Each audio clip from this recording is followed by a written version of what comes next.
认识运算思维。运算思维它的英文全名叫做 Computational Thinking， 简称 CT。那有时候我们会把运算思维称为计算思维，就是它在不同的领域或者是对 computational 的解释不太一样的时候，都有同样的一个意思。那我们这里把它称为运算思维。那运算思维是运用电脑科学的一些基础概念，就是我们在电脑科学相关的一些训练，比如说演算法、资料结构或者是程式设计的各种训练中，会有一套系统性的做法。那运算思维就是利用这样的一个形式来做处理的。所以运算思维它可以来干嘛？进行问题的求解以及系统设计，甚至呢也可以用来理解人类行为的一些理解的问题。那它涵盖的电脑科学广度的一系列思维活动。那运算思维基本上用途非常的广，不是只有用在程式设计，因为我们可以用比较简单来讲，运算思维就是一个用比较有系统性的手法来解决问题。那为什么需要培养我们的运算思维呢？因为培养运算思维可以让我们在做事的时候比较有系统性的手法。比如说我们要处理一个问题，基本上千头万绪，如何让千头万绪之中找到有系列的一些解法，这是蛮重要的。所以我们可以把很大的问题拆成一些小小的问题，然后呢在小小问题去找它的一些解法之后，再把它组合在一起。那这有点类似我们在设计演算法的一些所谓的 divide and conquer。那把大问题切成小问题，小问题解决之后再把它合起来，问题就解决了。所以运算思维基本上它可以让我们在思考问题的时候变得非常的清晰。所以运算思维它强调的是解决问题跟系统的一个思维方法。那思维通常都会想到的是哲学，所以请不要想那么复杂。那通常这个思维比较难用文字的方式，或者是告诉你该怎么来做，那它需要一个慢慢细细的体会。那最容易训练的方式是什么？教各位来写一些简单的程式，从程式解决问题的方式来训练你的运算思维。所以呢，运算思维强调就是用计算观念跟技术来解决各式问题，所以不是只有程式问题而已只是它常常被用在程式的教学与训练上面。所以呢，既然它是一种思维方式，就可以用在各种的不同的应用的领域跟情境中。所以现在不管是各种的一个学制比如说国小国中高中大学都有一般所谓的运算思维甚至程式设计的课程。那主要就是要训练我们都有具备运算思维的一个思考的方式，让在解决问题的时候比较有系统性、有规则性的方式来解决。那这样子做事起来就比较有条有理。那我们来看一下运算思维到底有哪4大核心。那运算思维基本上我们可以看一下它有所谓的拆解、模式辨别、抽象化跟演算法设计这4大的核心。但是呢，不同的说法对这几个核心都不太一样。像 Google 目前最新的说法是它有11大核心能力。那我们目前用比较常看到的说法就是这4大核心能力：拆解、模式辨识、抽象化跟演算法设计。那拆解的话，基本上就是将复杂的问题拆成许多的小问题。那模式辨识就是在我们的问题中找出相似的，来探究问题之间的规律性，找出它的一个模式。那抽象化的话，就是把截取重要的资讯转化成解决问题的方法跟步骤。那演算法设计就是设计解决问题的方法跟流程。那实际上这几个过程它们虽然是独立的，但是有时候也会有一些关联。那我们举例来说如果什么是拆解问题呢？比如说我们要将一个复杂的问题拆成许多小问题。我们举个例子，比如说我们要办一场活动，那活动的话，比如说我们要像办生日派对，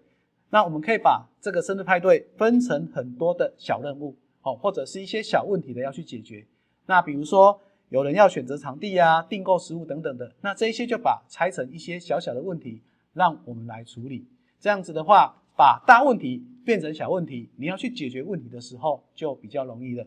通常复杂的问题要一次解决很难嘛，那我们把它拍成一些小问题。那这些小问题如果它们彼此是独立的，那就更容易来解决它。那模式辨识是什么呢？从它的字眼来看的话，就是寻找问题中相似的地方嘛。那比如说好了，如果我们要找一个规律性，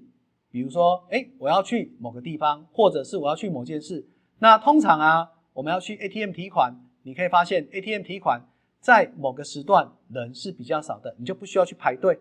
那通常都是什么清晨啊，或者是早上的时段，早上或者是那个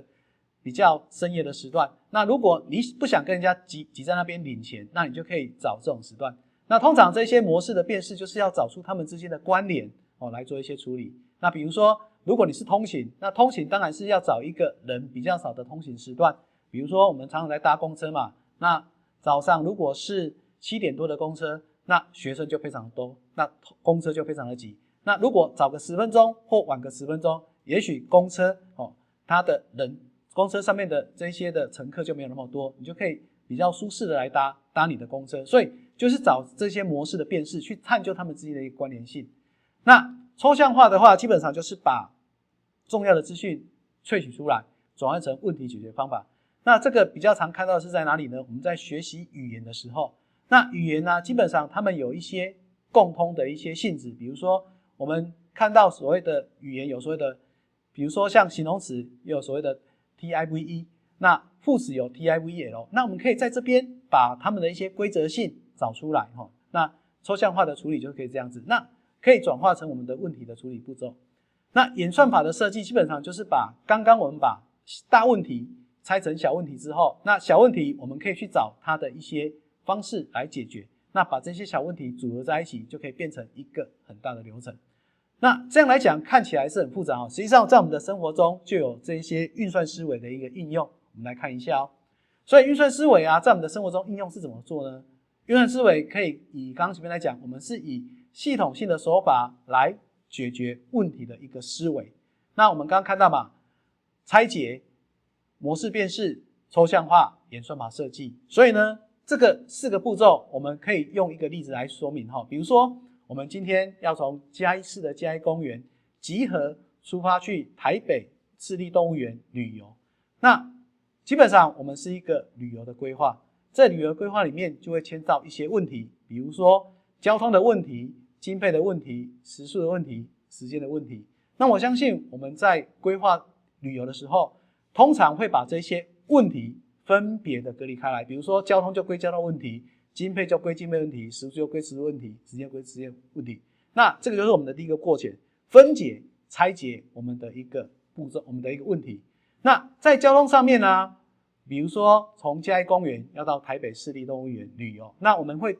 要怎么去呢？我们要开始规划我们的交通嘛，比如说我们从嘉义公园可能先搭公车到嘉义火车站，那嘉义火车站可能再搭火车到台北火车站，那台北火车站再搭捷运到我们的那个台北市立动物园去看我们的无尾熊啊，或者是一些动物。那所以呢，我们就一样可以把我们的交通问题再做所谓的一些模式的辨识，找出它的一些规则性比如说我们搭公车，那我们大概什么时候搭，我们什么时候集合，那我们搭哪个时段的火车比较能够